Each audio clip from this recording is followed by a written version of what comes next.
Omwezi gwa 11 omwaka oguwedde kitongole ky'amawanga amagatte kirwanisa mu Kenya UNAIDS awamu n'ebitongole bya nakyewa ebirala byalonda Kyabazinga William Gabulana Diop owokuna ng'omuyima waabyo mu kulwanisa ebikolwa by'abaana abafuna embuto nga tebanneetuuka n'okufumbiza abaana ku myaka emito si mu bitundu bya Busoga mwokka wabula n'eggwanga lyonna okutwalira awamu. Kino kyajjira mu kiseera ng'ebitundu bya Busoga binokaddwayo ng'ebisingamu ebikolwa bino naddala olw'omuggalo gwa COVID-19.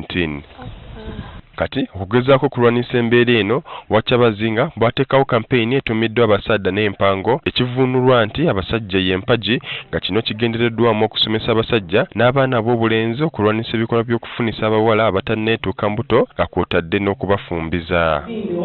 Enteekateeka eno yatandise na kusomesa abaami ba Kyabazinga kuva mu masaza ag'enjawulo akabaate akali mu kikolwa ky'okufunisa abaana abato embuto nga bano be bagenda okusomesa abalala buti ebikolwa bino bwe birina okukomezebwa mu Busoga. Kuva wano ku headquarters okudda ku masaza okudda ku Igombolola paka ne ku kyalo ffe ab'obulamu ab'omu masomero ffenna tujje wamu tuleete emirimu gyaffe gyonna amaanyi gaffe gonna around abasadda n'empango. Okusinziira ku minisita w'ensonga z'obwa Kyabazinga Yudaya Babirye agamba nti bakuteekawo obukiiko bw'abantu 11 okuviira ddala ku byalo okutuukira ddala ku disitulikiti nga buno bwakulondola enneeyisa y'abantu mu maka enkuza y'abaana kuziyiza ebikolwa ebikyamu.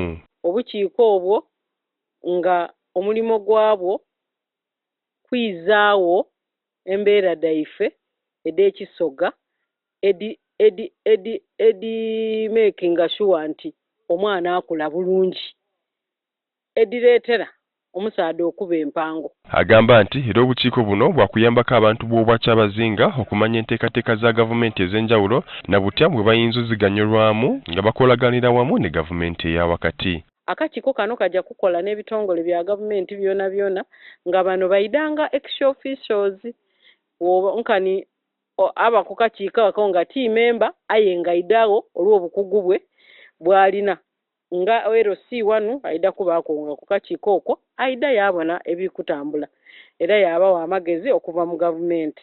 Dr. Esther Nyamugisha okuva mu kitongole ki UNICEF agamba ebikolwa by'abaana okufuna embuto n'okufumbizibwa nga bato yekanaluzaala w'obwavu obukudde ejjembe mu bitundu bya Busoga nga n'obwekityo bwe balina okusitukira wamu okukirwanisa.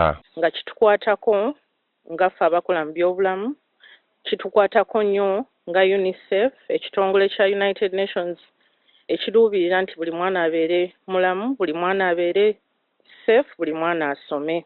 Raza Chiko Sharif akulembeddemu abavubuka mu nsonga eno agamba olw'okuba abasajja y'empagi wakukunga abavubuka banne okudduukirira omulanga gwa Kyabazinga. Nze kennyini ng'omuntu nze empango kitegeeza ndi kyakulabirako buli wonna wengenda era kinkakatako okubeerayo n'abantu abalala bangi benina okubeera ekyokulabirako oba okukyusa oba oli awo mu ndowooza zaabwe okufaanana nga bwendi.